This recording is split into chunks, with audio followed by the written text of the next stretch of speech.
Hello, this is Andrew from Team Java coming at you with a random morning discussion on the danger archetype and my opinions on it. While most of the community is pretty much in the same boat that it needs to be dealt with in some way or another, like some people say it's degenerate, others think say it just needs to be nerfed, etc., etc. I'm in the position where I think the deck needs to be dealt with, but I don't think it needs to be outright nuked. So I'm going to start with the creation of the dangers back in Saiho. Around Saiho, we had gotten to the point in the game where we were starting to run into a problem. Outside of a couple decks, the concept of a combo deck was nearly dead. And the only combo decks really around that time that were really playing were basically any Goki variants for the most part. And maybe here and there you might have ran into like a Pendulum Magician player. Those were really the only combo decks out there. And a lot of other combo decks, things like ABC, things like Lunalights, they had just slowly started dying out because the game had gotten so fast to the point where your combos were getting interrupted by things like Widow Anchor and Sky Strikers, Ultrageister's Protocol, the Nightmare Engine in general was just making it to where you couldn't go off the way you need to. It was, we have all the hand traps, Droll, Ash, Bell, Ogre, making combo decks a lot harder to play because combo decks, the problem is they dig for specific cards. But the problem is, normally, back in the day, you could just search the specific card, not to worry about anything. Now, like, let's say you're playing Black Wings, I go to activate Black Whirlwind, attempt to search, nope, Ash. Oops, your turn comes to a stop. Okay, I'm playing Lunalights, go to activate Tenki, Ash. Crap, I basically stopped for the turn. But the problem with the deck is, the game at that point, is that combo decks became too risky to play. Now there are multiple reasons for this, and I'm going to give you the three main reasons why combo decks, and this is a part of the BA discussion, so or not BA, excuse me, the danger discussion. So don't think I'm sidetracking. This is actually relevant to the point. Is one, Master Rule 4. A lot of combo decks were ruined by Master Rule 4 for the sheer fact that a lot of their combos required you to go into multiple extra deck monsters. Now before that wasn't a problem because you had basically you could summon whenever you want for the next deck and just barf on the field, which had its own issues, but Master Rule 4, in my opinion, was not the answer. They could have handled that a lot better. Master Rule 4 basically made it to where only link combo-oriented decks, with the exception of Pendulum Magicians, basically just died out for the most part. And that was really unfortunate. I like combo-oriented decks because it determines a skill of a player. Linear decks don't have as much skill. Once you learn the deck, you just keep making the same play. If you lose, you lose. Deck number 2 was the ban list, which is built to kill and keep the meta balanced. The problem with that, though, is it also likes killing combo decks, I've learned. Like on the one list where they limited a Assault Core to keep Firewall in the game. You killed a combo deck because of a degenerate card to stay around. It's like, that's just stupid. And reason number 3, and this is one of the biggest ones, and only really applies to the TCG, is end-of-match procedures. For those that don't know what end-of-match procedures are in a tournament because you're a casual player, end-of-match procedures are a thing at local level higher where when time is called after 40 minutes in a match, you would remember the player's turn. That player would be turn 0. And then depending on whether if you're at a locals or regional or YCS would determine how many turns. Like at a locals, you go 0 would be turn 1, your opponent, you, and your opponent. And at the end of that second turn, or the third turn in the case of a regional level or higher, whoever had the most life points at that point would win. And if it was still drawn, it was a draw. Now it ends on the phase that's there when you're declared, which seems great, but the problem is combo decks like making boards and comboing off, and they take time to set up. And the problem with end-of-match procedures is it's time constricting. So when you're comboing off, and you make this nice board, let's say ABCs, you combo off, you make 3 ABC Busters, a Decode Talker, or a Borreload with the Xyz monster, you're ready to go into battle phase, but before you can call it, time and end to match procedures. The way the rules work, you're stuck in main phase 1 and cannot go to your battle phase, which means you basically lost the duel because you could not declare your battle phase because you were doing what your deck was supposed to do. And that is, in my opinion, very unhealthy for the game, but that's a discussion for another video. So combo decks were basically slowly dying out outside of link-oriented ones, and even those had their issues, except for the Nightmare Engine, which is yet again another discussion. So come along Saiho, and we get our first wave of danger support. which it was Jackalope, Nessie, Bigfoot, and Chupacabra, which people thought it was a really neat thing based off cryptids like Bigfoot, Nessie, and all these mythological cryptic creatures that humans had never seen. I like the concept of the idea that you had to go digging for them. If you found them, they discard basically. You killed them, you found them. If you didn't, they came out and attacked you to keep their secret.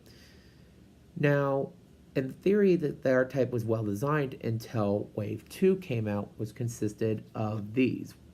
Thunderbird and Dogman aren't really relevant, but the Snake Boy and the Mothman became relevant. You had 8 danger monsters that anytime they got their dirt segments, they specialed and drew a card. Which at first for an archetype just didn't seem that good until the Danger FTK was created, which allowed you to summon multiple monsters to go into Firewall and loop with Grapha and stuff like that. Even some Dark Warrior decks tech the engine, and BA loved playing the Jackalope and Nessie, or Jackalope and Tsuchinoko, for Dante plays and Nessie to keep the consistency. But then I've started to realize with Ogopogo they slowed it down the support. Now, here's a really crazy idea, because a lot of people said that Konami screwed up and they didn't do their research and development properly. What if Konami actually did? What if this was intentional? My theory, and this is a theory that's going to sound crazy to a lot of people, what if the dangers were created to boost consistency intentionally? The problem with, like I said, the 3 things that Konami was doing is that combo decks were slowly starting to die out, and Konami didn't want combo decks to completely die out. But the problem is you couldn't just make random spell cards, like a series of spell cards, because people would know what you're trying to do, and they'd have to hit them because they were too generic. And they weren't bound to an archetype. So they hide them under the clause of the danger archetype, which it fits its lore, does what it does, but at the same time, its secret agenda was to be a consistency booster. Let's just see some of the decks that it's been played in. The Danger at DK allowed you to dig for your Cannon Soldier, dig for your combo pieces, dig for your Grapha, your Snow and stuff. Lunalights allowed him to do it for Lunalight cards, allowed him to make links to make zones for fusions. Trying to think of another. Danger Blue Eyes has level 8s to exceed with the trade-in engine to draw into it. And I'm starting to realize that the dangers, in my opinion, this is not confirmed, this is not from words of Konami, that I actually think the dangers were intentionally created this way as a consistency booster hid behind an archetype. Because Konami is less likely to hit multiple cards on an archetype, like at the level that they need to slow this deck down, compared to something like, let's say there was 3 spell cards that add to like a Pot of Greed with less restrictions. Like, let's say they put Upstart back to 3 and another Upstart in the form of your opponent, you pay 2,000 life points to draw a card. Not saying that would be, but that would be 6 Upstarts, and that would be blatantly obviously what they're trying to do. And unlike those cards, these cards do have a luck factor to them, which is what Konami expected, but what Konami didn't expect was them being splashed in an FTK and stuff like that. So my opinion is that they made it for that reason. Now, the future of danger is another part of the discussion I want to get to, which was, I'll get to that actually in a second. Let me get to the current state of dangers.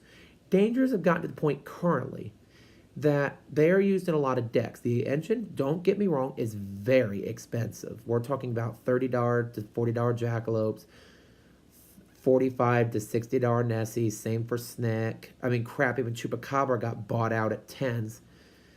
And people are complaining that they couldn't get their Jacks, they couldn't get their Chupacabras and Tsuchinokos and Nessie stuff. Well, I can at least sympathize with competitive players or budget players trying to be not being able to pick up Nessies and Tsuchinokos because since their release, they've never gone below $25 for any reason, even on a deal. I can't say the same for Chupacabra and Jackalope. Jackalopes used to be at their lowest $7 a piece, and Chupacabras were as low as $3. If you didn't pick those up when they were at the price, knowing where this deck was going and already seeing its results, then you really have no one to blame yourself if that's the only component you're missing.